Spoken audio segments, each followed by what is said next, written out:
Hello and welcome. My name is George Neufeld. In the next few minutes, I will show you what you can do to grow your real estate business.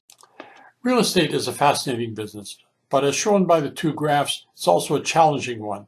The top graph shows that only 12% of the agents in the Toronto area had 13 or more deals during the year 2011. 16% had 7 to 12 deals during that year, and 72% had 6 or less deals during that year. There are many factors that contribute to your success, but until you get listings, you really don't have a business. Basically, all agents use the same methods or some combination of methods to find sellers and get listings: cold calling, dropping off pamphlets, and so on. Of course, all the way down to number 11, which is the luck factor, happening to be at the right place at the right time. The superstar agents apply these same methods, but their personality traits help take them to the top. Traits such as they tend to be dominant, strong sense of self, so on, tend to be influential. They're good listeners, but they're also persuasive and quick to provide suggestions. And they're effective in developing a team of agents.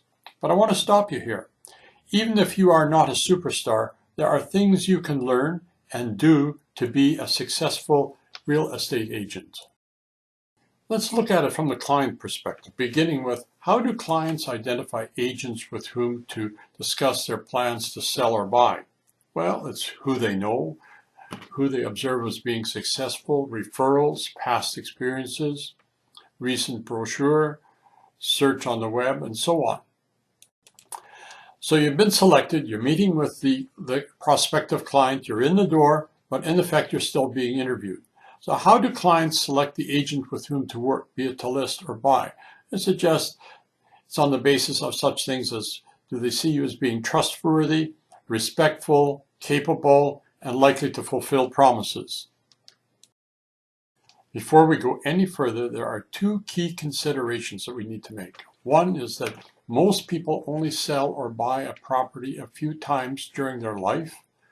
And secondly, they're not constantly hunting for a real estate agent. I now want to ask you a very important question. What if you could provide value, develop trust, develop respect, demonstrate ability, fulfill promises, stay connected with persons in your target market so that they or their friends call you when they plan to sell or buy a property? And as a result of all this, develop awareness and a reputation in your target market. Does this interest you? If you want to know more, contact me and I'll provide you a free webinar that shows you how you can achieve this. You'll have opportunity to ask lots of questions. You're under no obligation to even like what I show you. This brings us to the end of the main part of this video. Let me leave you a question. What's your next move for growing your real estate business? I'll provide you with an option. Simply contact me and we'll find a time that's suitable for you to attend a free comprehensive webinar where you can ask lots of questions. I suggest you grab a pen and just jot down my telephone number and email address so you have it handy when you want it. 613-780-9191 and george@cs-connections.com. Whatever you decide to do, you may wish to enroll in Darren Hardy's daily mentoring session. It's available for free at success260.com.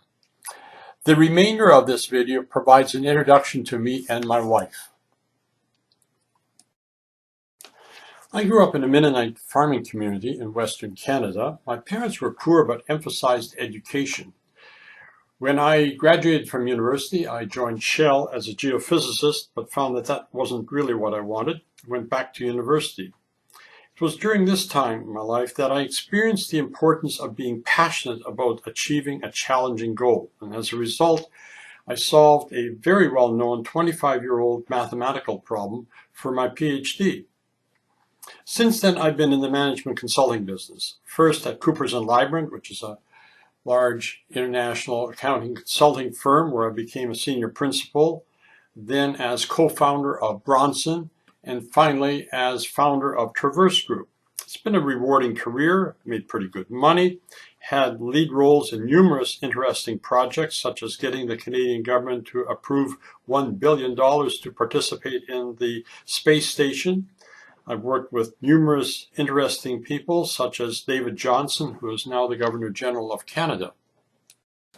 After 30 years of consulting, I decided it was time to slow down a bit, but not retire by any means. So I reflected on what I like to do and I'm good at, and I concluded that it's helping people achieve unprecedented results. So then I started looking around and I found something I liked. I decided to pursue it, and I decided to focus on working with real estate agents. So here I am. My wife grew up in Sri Lanka, which is an island off the southeast coast of India. She graduated from Cambridge University and then worked as an economist with the World Bank for 20 years. While with the bank, she traveled to about 40 countries. She's adventurous. During one of her visits to South Africa, she ended up serving chocolate cake to Nelson Mandela in prison. He later returned the favor. When he came to Canada as president of South Africa, he served her chocolate cake at the Canadian Prime Minister's residence. During the past 14 years, she's been running our bed and breakfast. She enjoys hosting people from around the world. We like to travel and help people. There's actually nothing more rewarding than to help someone like the grandmother and the granddaughter shown in the picture in front of their house. They've been dropped off in the jungle after spending 2 years in a prisoner of war camp. So in closing, we're just ordinary, down-to-earth people. Maybe someday we'll have opportunity to hear your story.